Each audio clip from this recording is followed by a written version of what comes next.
Tigers off day on Monday, so we bring up some more potential trade targets. We talk about all-star voting. We'll talk about the minor leagues and a lot of success that the Tigers organization has seen in that regard. And then we'll obviously preview the upcoming series against the Athletics. All today on Locked On Tigers.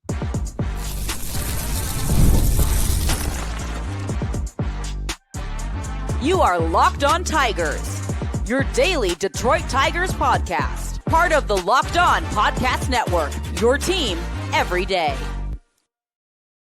What is up, everybody? Welcome back to another edition of Locked On Tigers. I'm, of course, your host, Scott Bentley. Today is Tuesday, June 24th, 2025. Thank you so much for making Locked On Tigers your first listen every single day. We are free and available wherever you get your podcasts, including YouTube, part of the Locked On Podcast Network, your team every single day. Welcome all, everybody. Happy Tuesday. The Tigers did not play baseball on Monday, but they do kick off a 3-game set against just the Athletics. No city, okay? They're not the Oakland Athletics. They're not the Vegas Athletics. They're not the Sacramento Athletics. They just want to be the Athletics. So lame. So dumb. Anyway, the Tigers play that organization, that team that is cityless, apparently. This week, they kick off a 3-game set today as you listen to this. So we'll preview that at the end of the show. Kind of get a grab bag of fun, kind of random stuff to bring up here throughout the show. Until then, let's start off by talking about a potential trade target that kind of made the rounds on social media over the weekend. There's a couple of articles put out, but pretty much every day there's an argument about, an article rather, arguing for, the Tigers to trade for so-and-so, or like, here's my list of everybody in baseball that could get traded and how many of these are going to be Tigers. And there's just so much, and it's only going to increase the closer we get to the end of July. I was going to say it's only going to get worse, but it's not like a bad thing. That's just people speculating and starting conversations and a lot of times doing their job. So I it's not a bad thing. It's great for us to talk about, but there's going to be a lot of those types of conversations, and we are obviously going to indulge in those. So the one that was really interesting from over the weekend was Ryan McMahon of the Rockies. I really like McMahon a lot. He is one of the best defensive third basemen in the entire game of baseball. He is, you could kind of argue at this point he's the best. He's always been a little bit overshadowed. Just playing in Colorado, period, is going to, especially with how they've been playing, even not just this year, but they haven't been good in a rather long time at this point. So, for most of his career, he's kind of been overlooked a little bit in that regard, but it's also he has, unfortunately, I don't know if it's that dramatic to him, but he has played in the same era as some really good two-way third basemen, right? Arenado, Chapman. I guess before he went to the Angels, Rendon was kind of in that conversation. There have been a lot of really good, defensive third basemen that can also hit that have overlapped with McMahon. So he hasn't gotten maybe the attention of some of those bigger names, but he's pretty productive. Obviously, there's always a little bit of a risk trading for someone that has only played in Coors.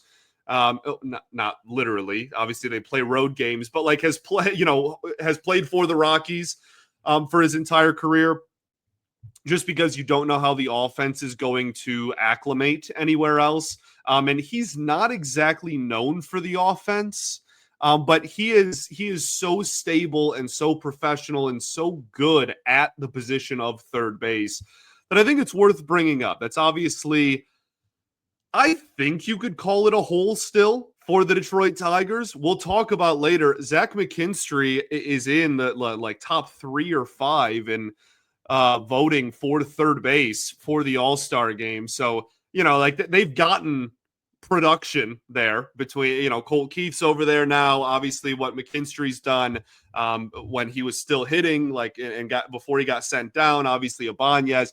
Baez has played there. We'll talk about him as well for All-Star voting, et cetera, et cetera. So it's because it's still a revolving door. I think people want to find a more long-term solution. I don't hate it. I think that the interesting debate is, would you rather have the short-term power bat that can't really provide you anything else in Eugenio Suarez, or a guy who's a little bit more well-rounded but isn't a guarantee to be an offensive producer?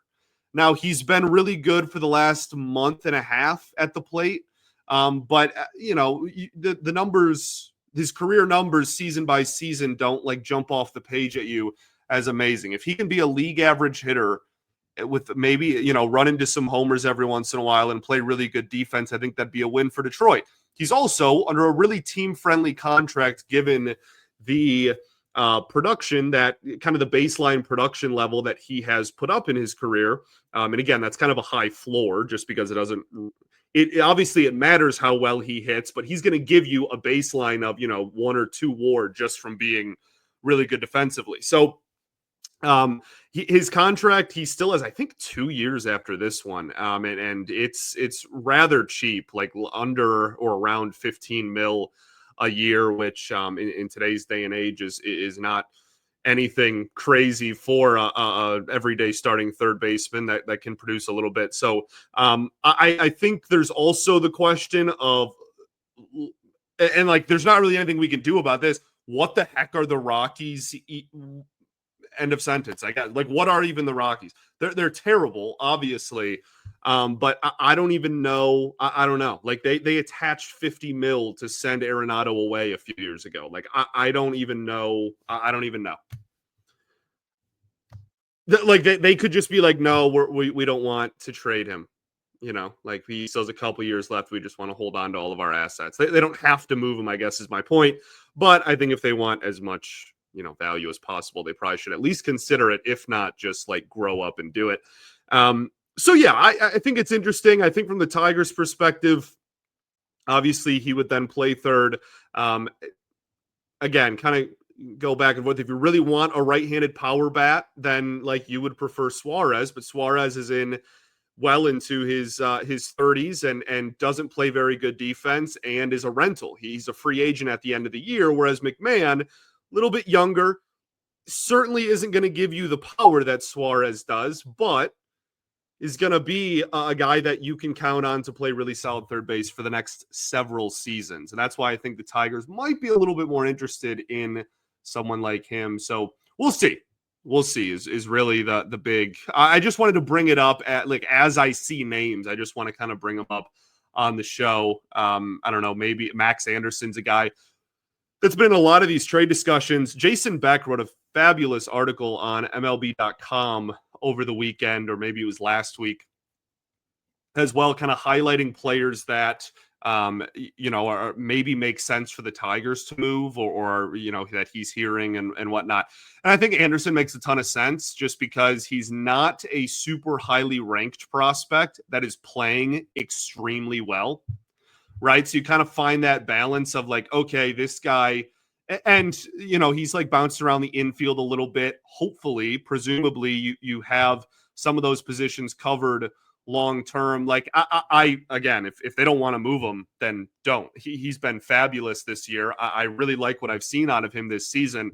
But if they are looking, you have to give up something to get something, right? You can't just hold on to all your assets and expect to get big pieces at the trade deadline. So if they are to move him, I think that would kind of make a lot of sense just because he's not one of the untouchables, in that top 4 to 10 range. But he's also, having an incredible year and in Double-A and went to college a little bit older. Hopefully, a team that maybe has a need for second base or third base, whatever they're going to put him, he could work his way up rather quickly. So we'll see. We'll see.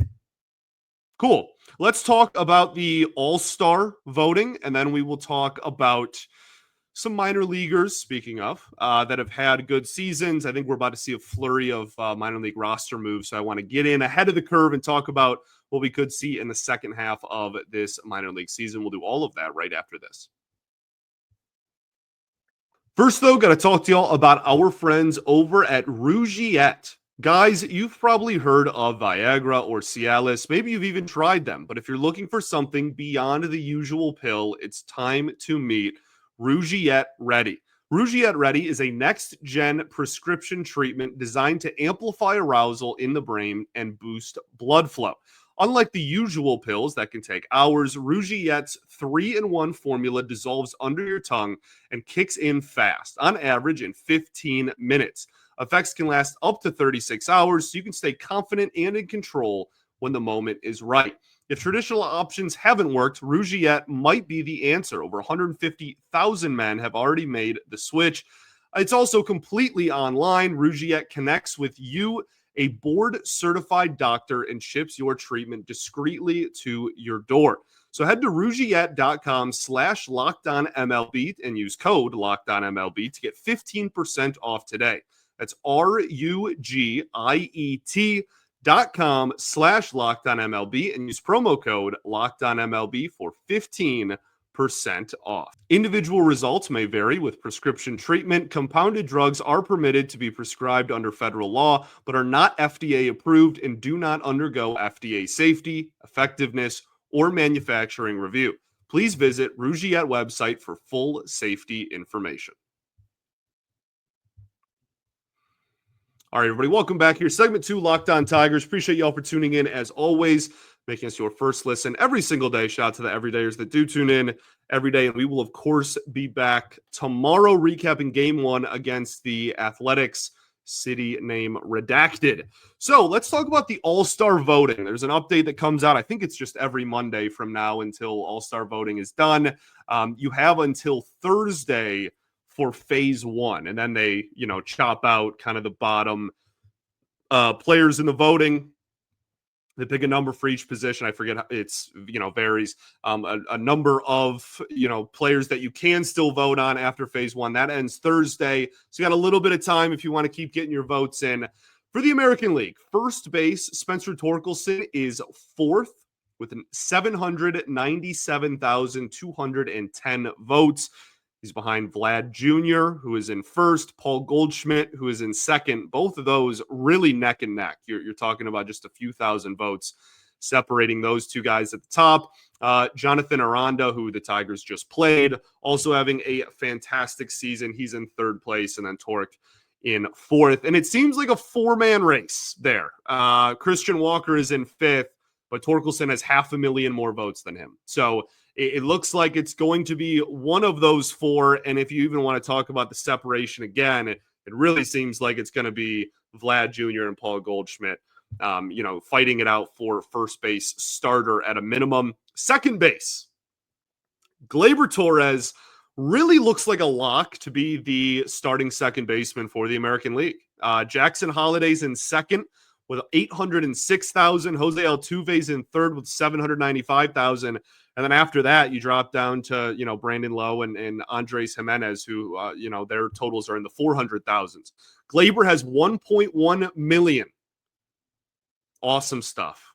He's having such a fantastic year. It's so awesome for him to get rewarded for that. Yeah, man. Gleyber has just been such a fantastic signing for this baseball team, and he's being rewarded. Jackson Holliday might make it, but this really seems like Gleyber is kind of just a lock to be the all-star starter at second base. At shortstop, starting Jacob Wilson of the Athletics. We'll talk about him a little bit at the end of the show. 1.1 mil. Bobby Witt Jr. in 2nd, Jeremy Pena 3rd, Trey Sweeney up to 5th. I'm not really sure how or why, but we'll take it. Sure. Trey Sweeney, 5th place. Okay. Third base. Jose Ramirez is going to be the starting third baseman. He has over 1 million votes more than second place, okay, which is Alex Bregman. Jose Ramirez has 1.7 mil. Breggs has 650,000. So not even really close. Third place is Zach McKinstry with 502,000. He's got about 25,000 votes on Addison Barger of the Blue Jays, and then Isaac Paredes is down there in fifth, former Tiger. But Zach McKinstry up to third for third baseman. I would love to see him just get a nod. Just again, like I really wish there was like a utility player type of vote, because and if he makes it as a third baseman, great. That's fine by me. But if you were to do a true utility player, like he would comfortably get first. Like I don't even think anybody else would even really hold a candle to him in terms of the positional versatility and whatnot that he has provided. DH, Ryan O'Hearn has taken a massive leap forward. Now, there was a little bit last time we did this update, was right, I think like a day after the Devers trade. He was pretty comfortably going to be the American League DH for the All-Star game. So nobody was really voting for anybody else. Now that he's gone and you can't vote for Devers in the American League, Ryan O'Hearn pretty comfortably, and I think he deserves it. He's more of a platoon guy, I think, but he's had a fantastic season. Ben Rice at 2, Brent Rooker, who the Tigers play this week, at 3, Colt Keith in 4th. But he is, 600,000 behind Ryan O'Hearn in first place. So I'm not expecting Colt Keith to make the All-Star game. Catcher, Cal Raleigh for the Mariners, almost 2 million votes. So deserved. Judge has 2.7, but Cal Raleigh is the most outside of Aaron Judge, and it's very deserved. He's having an unbelievable season. Alejandro Kirk in 2nd, Dylan Dingler in 3rd. That is awesome. Okay? That is absolutely awesome, and nobody else is even close. Dingler has, 300,000 votes ahead of Yainer Diaz in 4th. So it seems like a 3-man race, and really, Cal Raleigh's not in a race. He's going to be the starter. It's really just between Kirk and Dingler for who's going to be backup. They're 150,000 votes apart, 2nd and 3rd. Nobody really close to them, ahead or behind either of them. So that'll be a fun race to kind of keep an eye on. For outfield, this is where it gets crazy, okay? Aaron Judge in 1st, duh. Riley Green in 2nd, 1.3 mil, one of the highest vote totals in the entire American League.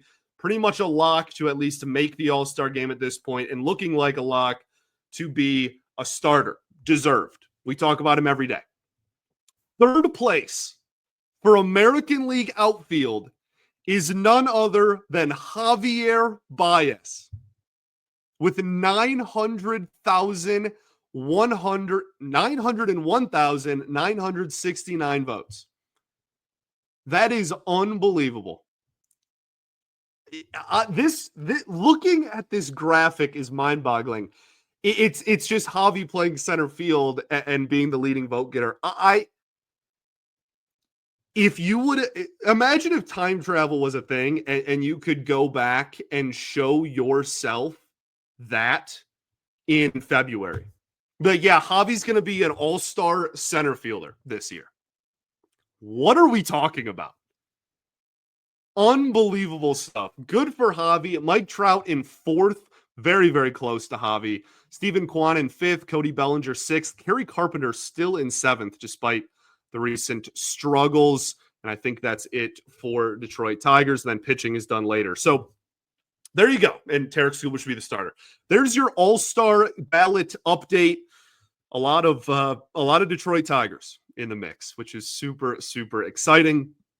Let's talk about some of the minor leaguers that are shining for the Tigers organization, as I'm pretty sure we're right on the cusp of a flurry of minor league roster moves. Then we'll preview the Athletics series. We'll do all of that right after this. First, though, going to talk to y'all about our friends over at Monarch Money. Have you ever checked your bank account and wondered, where did all of my money go? Well, between dining out, online shopping, and entertainment, it's easy to lose track. And that's where Monarch Money comes in, your personal CFO, giving you full visibility and control over your finances. Monarch Money isn't just a budgeting app. It's a complete financial command center. You can track all your accounts, investments, and spending all in one place. You stop managing your money and you start building your wealth. When I started using Monarch, I've told y'all a few times now, I realized how much I was spending on stuff I just didn't need to, like food delivery and whatnot. Now I budget smarter and I save way more. Instead of juggling multiple apps, you can use Monarch to check your finances, track spending, and even plan long-term goals. So take control of your finances with Monarch Money. Use code LOCKEDONMLB and monarchmoney.com for 50% off of your first year. That's monarchmoney.com, code LOCKEDONMLB for half off of your first year. All right, everybody, welcome back here. Third and final segment of Locked On Tigers. Appreciate y'all for tuning in as always.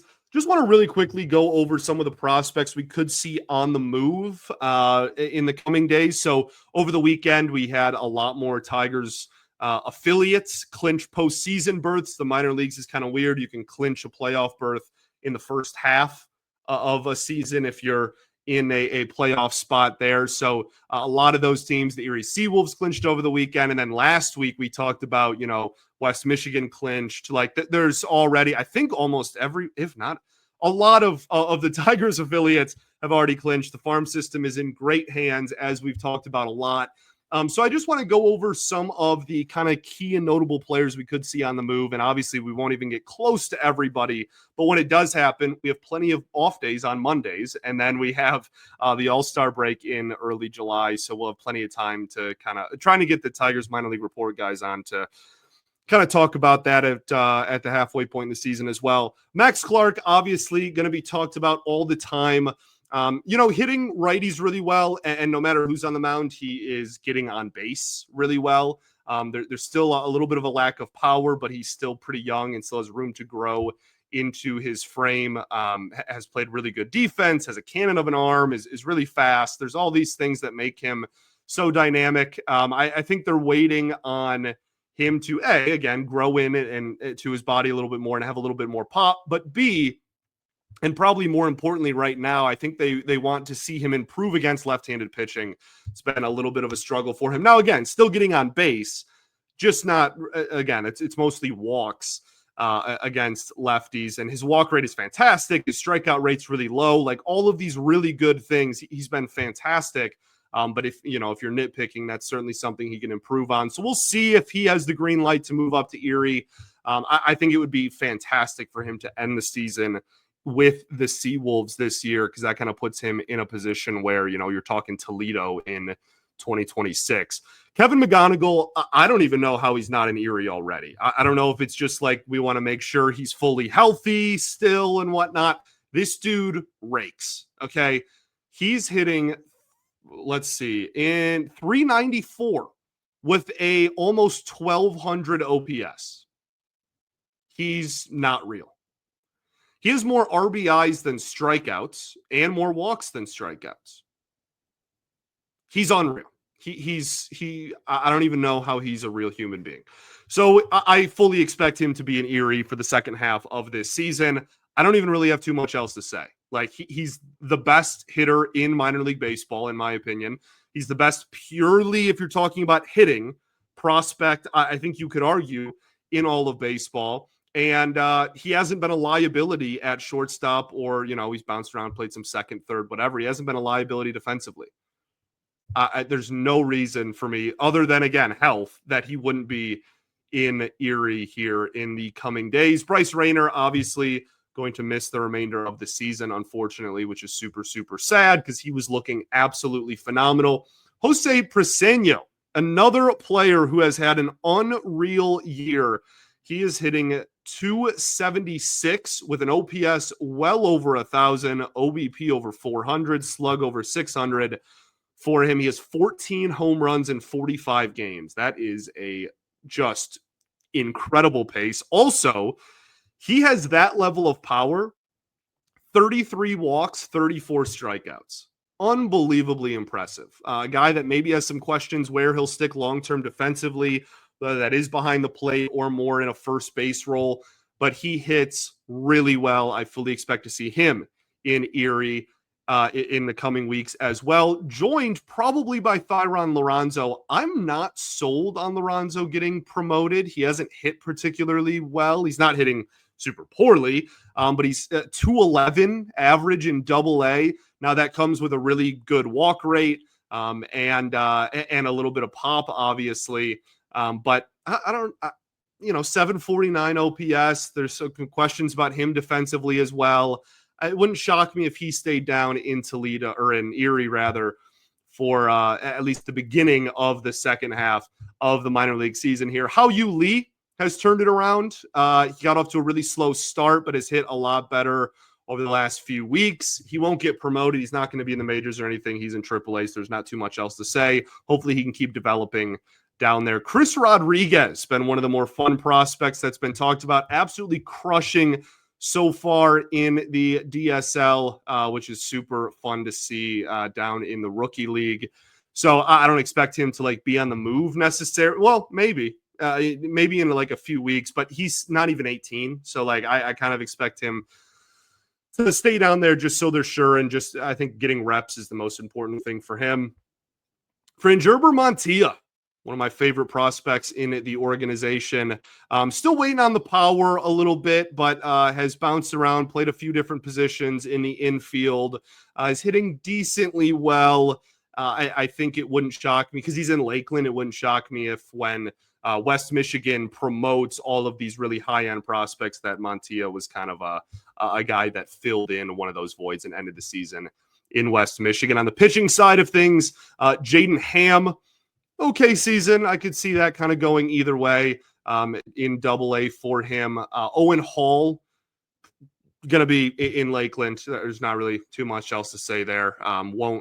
He's been in Lakeland and is going to stay there. He's 19. He's pitching professionally for the first time this year. He'll be down there. Troy Melton's an interesting one because his ERA is honestly not very good, but he's only had 2 or 3 outings in Toledo.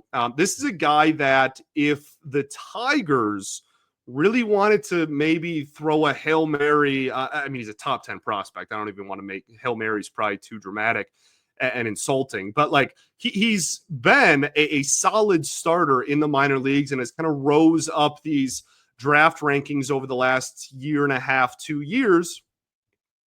But if they were to put him in the bullpen, he could add a few more miles an hour and be, potentially a solid reliever for the Tigers down the stretch. So that's an interesting one. We'll see how the Tigers manage their bullpen situation right now. But with the way that some of those guys are struggling, he's 24 years old at this point, right? Like it really wouldn't shock me if Troy Melton maybe got a look there. And then, yeah, like we have guys like Max Anderson, who's have had a phenomenal year. Wouldn't shock me if he went to Toledo at some point. Obviously, Tyler Owens is a guy that, like we've seen. RJ Pettit, one of my favorite pitchers in the entire organization, has had a phenomenal year. Wouldn't shock me if he got called up to AAA here in the second half of the season. Yeah. Tyler Madison back from, slowly kind of working back from injury. I would imagine that they would hope to get him into at least Double-A by the end of the year, but for right now, he'll probably stay put. Roberto Campos in Double-A hasn't really hit particularly well still. I'd imagine he's staying. I think people are kind of souring more and more on him. We could go through every single one of these guys, really.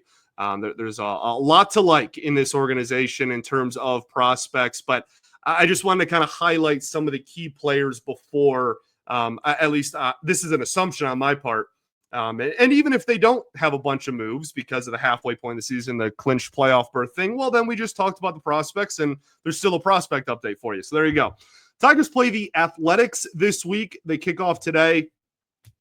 So this is in Detroit, so it's going to be really hot for everybody. The A's are interesting. So they're 32-48. I actually really like this offense a lot. I think this lineup card is actually, like, dare I say, actually pretty good. This is not a bad offense, and their offense in terms of runs scored and OPS is in the top half of the league in most categories, and even OPS, I think they're around top 10 in baseball this year. Like they have some guys on the offensive side of the ball. Obviously, Tyler Soderstrom was like the MVP of April, has cooled down a little bit, but is still, 14 home runs so far this season. And then we mentioned it earlier, Brent Rooker, a constant, one of the better hitters in the American League. Then you also have rookie Nick Kurtz, who He's hitting walk-offs like crazy. Has 2 walk-off homers in the last week for the Athletics, and was a first-round pick, kind of flew through their system, and is already hitting really well, has an OPS in the 800s. Jacob Wilson has been one of the biggest stories of the entire American League, really, in his first full season here. He's hitting 350 with a slug of almost 500. This dude is basically just young Luis Ariz, but at shortstop. Like he swings at everything. He never walks, but he never strikes out. He doesn't have a ton of home run power. I mean, 9 homers on the year isn't, terrible. But this is a guy that is going to make his living just putting the ball in play, putting the ball into the gaps, and doing damage that way. So, there's Lawrence Butler, one of my favorite players in all of baseball. I absolutely adore Lawrence Butler. More of a platoon guy. Not sure we'll see him against Tarek Skubal in game 1, but I'm sure we'll see him a lot throughout the series and has had a really solid year as well. Then you have Denzel Clark, who has been horrible offensively, but still grades out as a positive WAR player because he's literally been the best defensive center fielder in all of baseball since getting called up. Seems to be on a highlight reel every single night. So, a guy that's not going to do damage at the plate, probably going to hit 9, but has wheels and catches everything that is hit in center field, which obviously in Comerica is going to be a big factor. And that, Shea Langolier is having a solid season behind the plate. This is not a bad offense. The problem lies within their pitching. It's horrible. Their starting pitching isn't maybe the worst thing I've ever seen, and I think we're catching them at the top of their rotation. So game 1 is Tarek Skubal versus Luis Severino, who was, I think, the biggest free agent contract in A's history, which is wild. Or maybe it was just starting pitcher. Either way, kind of embarrassing. He's got an ERA around 4.5 this year. We kind of know what Luis Severino is. Game 2 is who's going for the Tigers? Jack Flaherty against Jacob Lopez. Lopez has an ERA in the low 4s as well, kind of a pitch to contact guy. And then Jeffrey Springs in game 3, an ERA around 4.2 as well. Has seen some good flashes, especially when he was with Tampa. But this year hasn't really been anything special. And then TBD for the Tigers in game 3. So that is to say, those numbers you look at and you're like, oh, those aren't terrible. They have the worst bullpen in baseball. And that's not an exaggeration. The Athletics have the worst bullpen in baseball. Their bullpen ERA on the season is almost 6. It's worse than the Rockies. It's worse than the White Sox. It's worse than the Nationals. It's 30 of 30. So let's see how the Tigers offense can do against a staff that is okay, probably slightly below league average. No one terrible out there throwing out there, but no one uber fantastic either. And a horrible bullpen. Get to the bullpen as quick as possible, which is something they did really well against Tampa and honestly Pittsburgh. But they struggled with that at the beginning of the month. They're really good at it in April as well. Do damage against the bullpen. Get to this, work the count against the starters. That should be the game plan. As many innings as they can possibly muster against the Athletic, I almost said Oakland, against the Athletics bullpen, the better. Let's go win a series. If not sweep, honestly. Thanks for making Locked On Tigers your first listen every single day. Shout out to the everydayers that do tune in every day. We will, of course, be back tomorrow recapping game 1. I feel like this episode was a little, mundane. So I apologize for that if it was. If you enjoyed it, then forget I'm even saying this. But it's just fourth Monday off day in a row. And so I wanted to kind of grab and talk about some stuff that maybe we haven't focused on very much in the month of June. So hopefully we did that. If not, back to your regularly scheduled programming tomorrow. And then I think we're going to try to have a mailbag next week. Don't put your questions here. I will not see them. Okay. Wait until, I guess it'll be this Friday's episode or goodness gravy. Next Monday's episode. You can put it in those and then I'll have a mailbag show on Tuesday. Okay? Peace and love. Going to therapy's dope. Appreciate you all greatly. Go Tigers, baby.